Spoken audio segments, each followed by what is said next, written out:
Chapter 21. Glimpton Park. Lord Norwood was eagerly awaiting the arrival of the first of his guests. The staff at Glimpton were busy making preparations in the ballroom.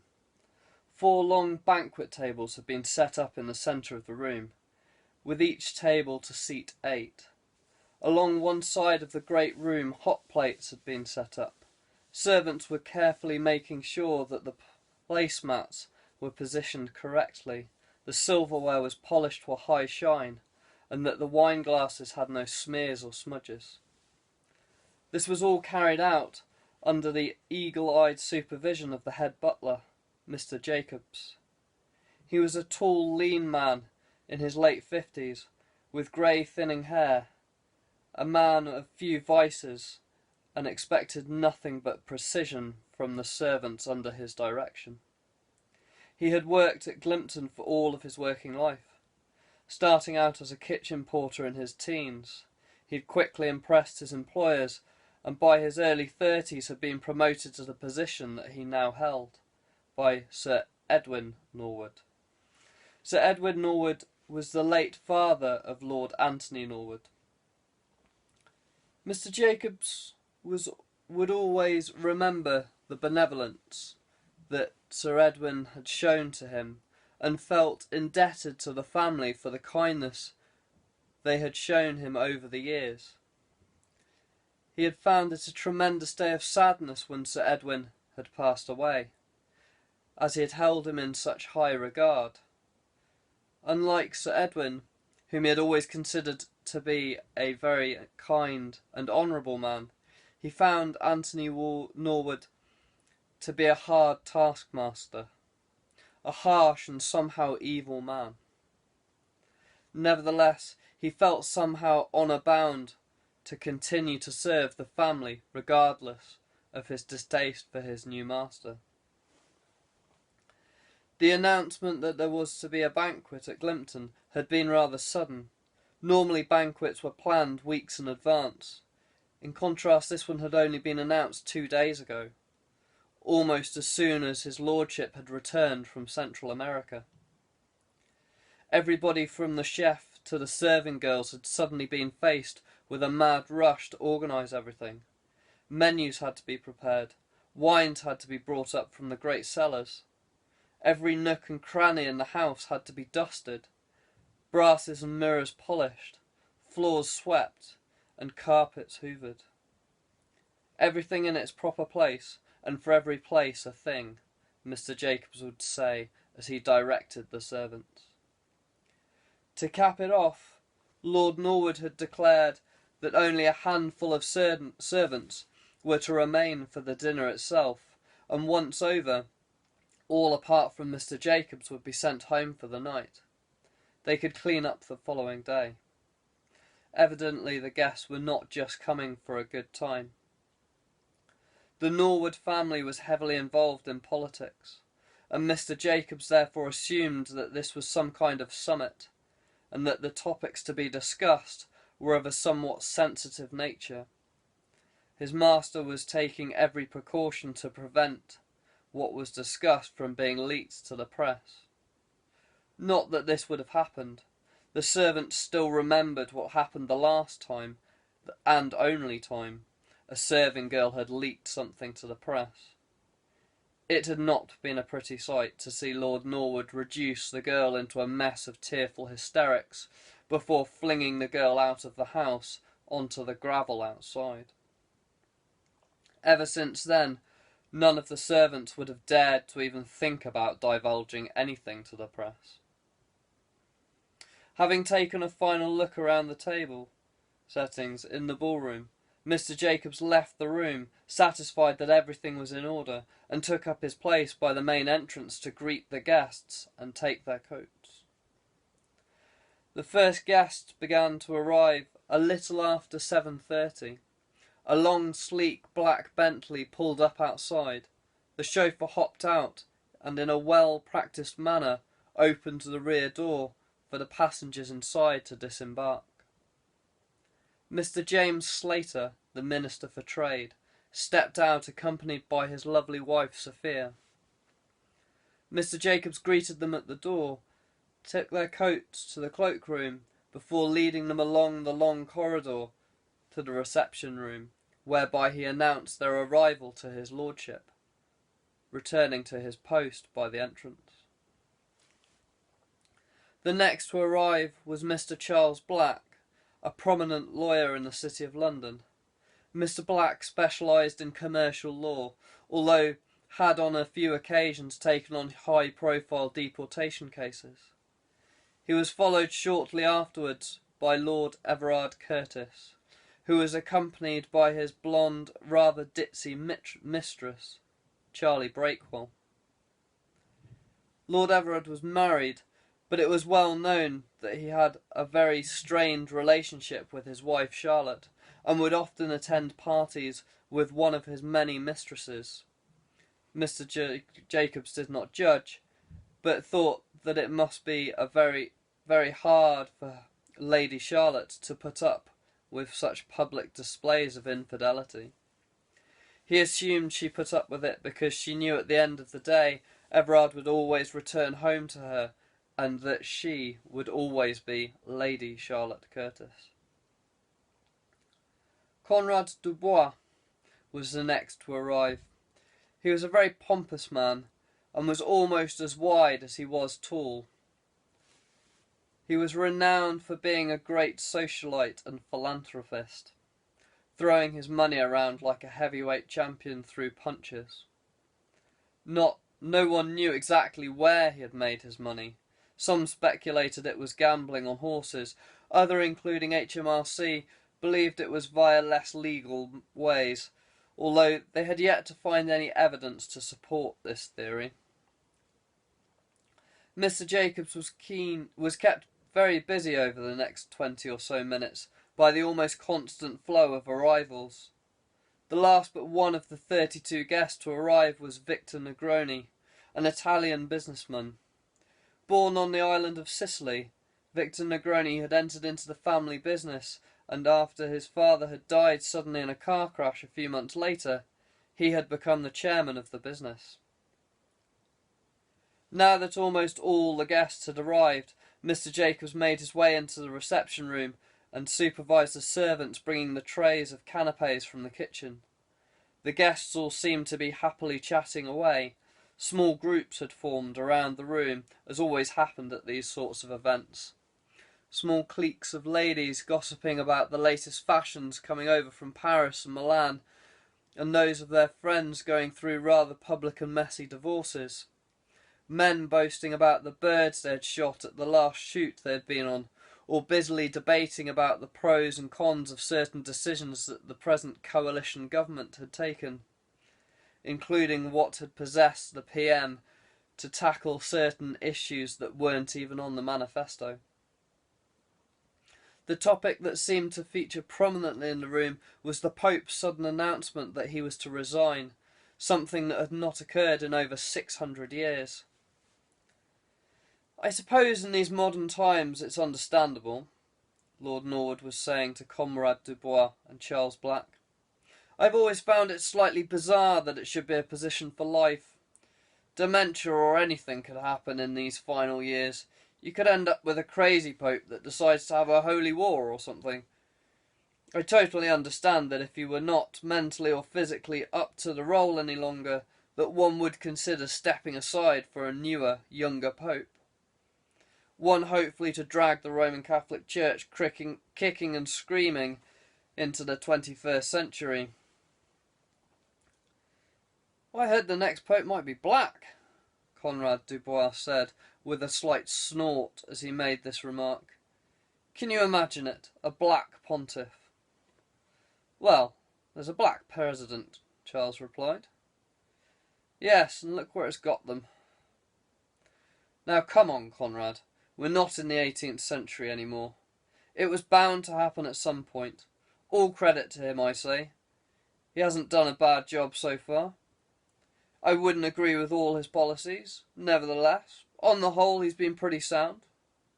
It's not the colour of a man's skin that you should judge him by, but the actions that he takes, and the legacy that he leaves behind.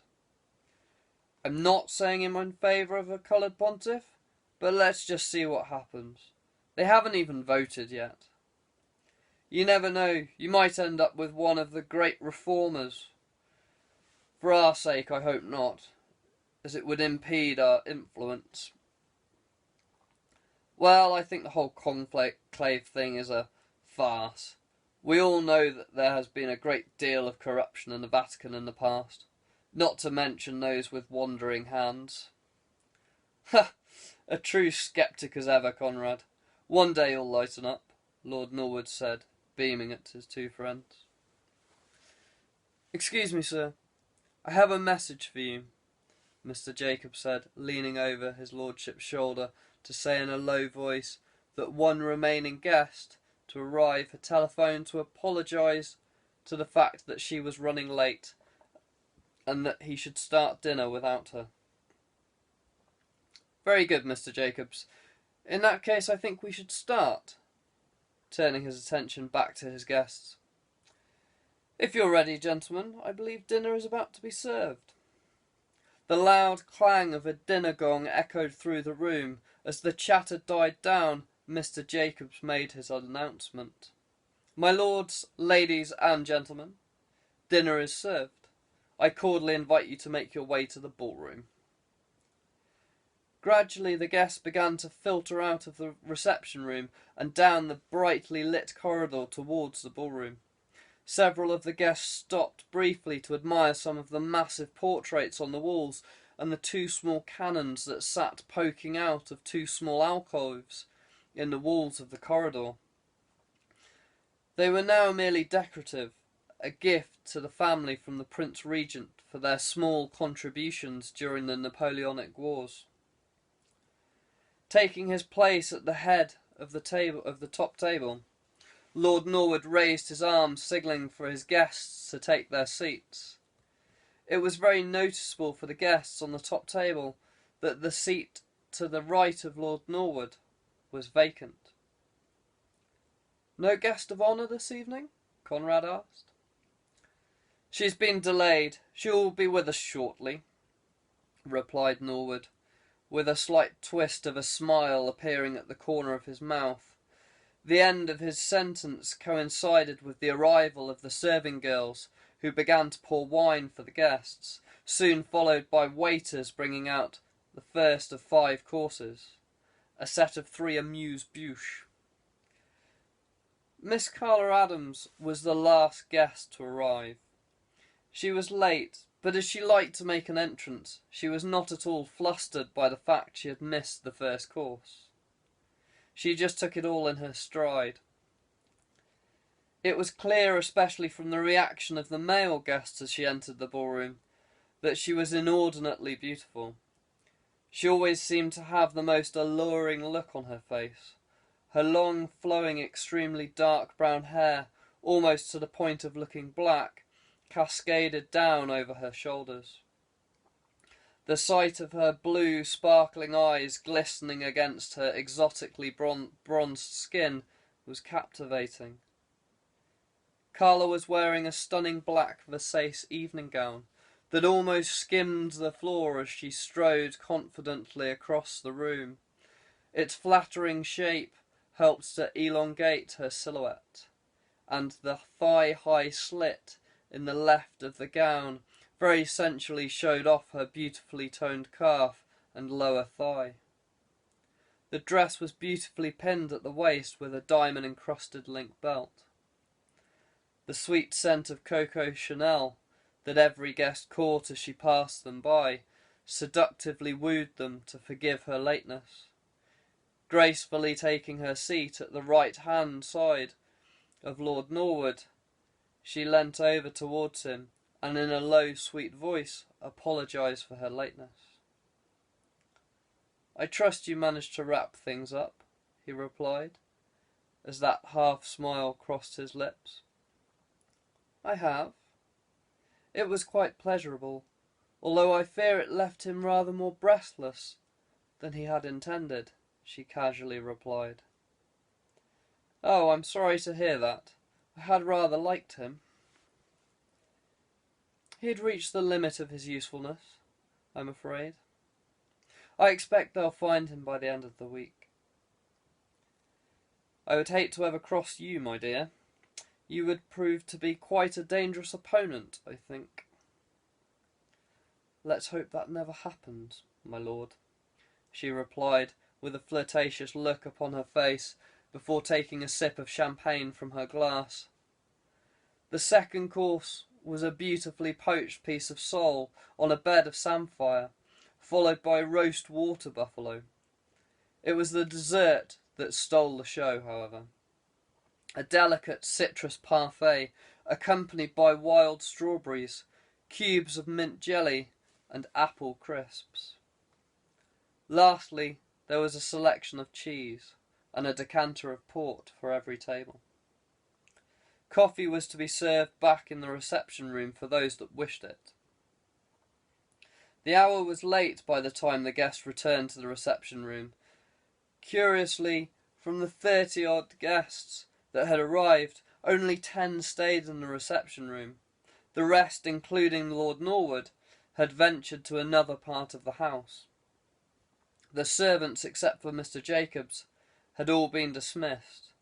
Mr. Jacobs remained to look after the remaining guests in the reception room, whilst the others took part in whatever order of business had brought to them there in the first place.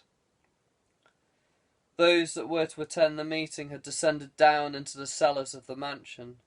All had donned black robes with blood-red trim and deep cavernous hoods, collected from a room just next to the steps leading down into the cellars. This was to be the first meeting of the High Council of the Glove for many months.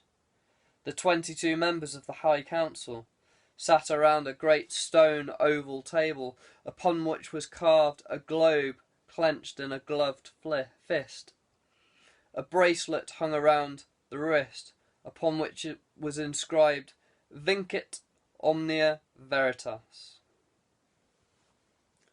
Around the table were 22 high-backed chairs, one of which was slightly higher than the others. This was the chair of the Grand Master. On his right hand sat Lord Norwood, and on his left sat Charles Black. The others were spread out around the table. I welcome you all to this meeting. It brings me great pleasure to see so many of you here tonight, and at a time when we are on the verge of achieving what our sacred brethren have striven to complete for almost a millennia. I must congratulate Lord Norwood on attaining the first of the 7 volumes of the Codex that make up the Liber Veritatis. All is finally beginning to fall into place. Thank you, Grand Master, for your kind words. I am merely a loyal servant, and have done the best I could to honour the position that this council saw fit to bestow upon me. There are still many hurdles to cross, and I bid this council to stand vigilantly by our cause. There are those that would try to deny us our destiny. You speak of Captain Flack and his order. You had your chance to eliminate them, and you failed. In my opinion, Grand Master, Norwood should be replaced. He has left us in a perilous situation. I do not think he has the necessary skills for what is required of him, one of the hooded members said loudly from across the table. You think you could do better? The Grand Master replied, raising one eyebrow. I know you're eager to seek promotion, but I do not agree with you. There are several things that only the 7 and myself are aware of. This was one of the reasons for this meeting to be held. The rest of you, I'm sure, have probably been thinking much the same thing. The 7 are aware of everything, the Grand Master said, indicating the 3 hooded figures on either side of him, along with one whom cannot join us this evening, and will remain nameless for the time being. We have amongst us a loyal servant who has for a long time been part of Captain Flack's organisation, unbeknown to the naive captain. There was a great intake of breath from many of the members around the table as this piece of information was revealed. We did not fail to stop Captain Flack. It was by design. Even he has a role to play, however unaware of it he is. Sometimes you have to play the field in order to seize the ultimate prize. He is perhaps the most loyal of you, for if they were ever discovered, it would probably mean certain death. So before you start bandying around words of failure, Victor, you should understand the company in which you sit. I apologize for my outburst, Grandmaster. I did not mean to cause offence. I merely thought that it was too great a task for one man alone to accomplish. I had no idea that Captain Flack was allowed to escape. Well, now you know better. Nothing ever happened by accident. You of all people should know that by now. Yes, Grandmaster, Victor replied, knowing full well of what the Grandmaster was referring to. Having said that, Victor, I do have a task for you. You are to use your influence with the cardinals to engineer a favourable vote in the conclave. It will be in our interest to have a Roman Catholic Church that is operating within our sphere of influence. Miss Adams will accompany you. She is skilled in many forms of persuasion, as I'm sure many of you are aware. Everard, you are to join Lord Norwood in his preparations for his next expedition. It is of vital importance that you acquire the necessary permits for the next stage. Mr. Slater has been working tirelessly behind the scenes to ensure that the current trade negotiations between the coalition and the Chinese will not be successful, and that the South China Sea region is destabilized. Our endeavours in North Korea have proven to be extremely successful. Our operatives managed to poison Kim Jong-il without detection. His son is young and inexperienced. He will be far easier to manipulate than his father ever was. We have already begun to plant the idea in his mind that his uncle has been plotting to overthrow him, and I have it on good authority that he will soon take the necessary steps to remove him from office.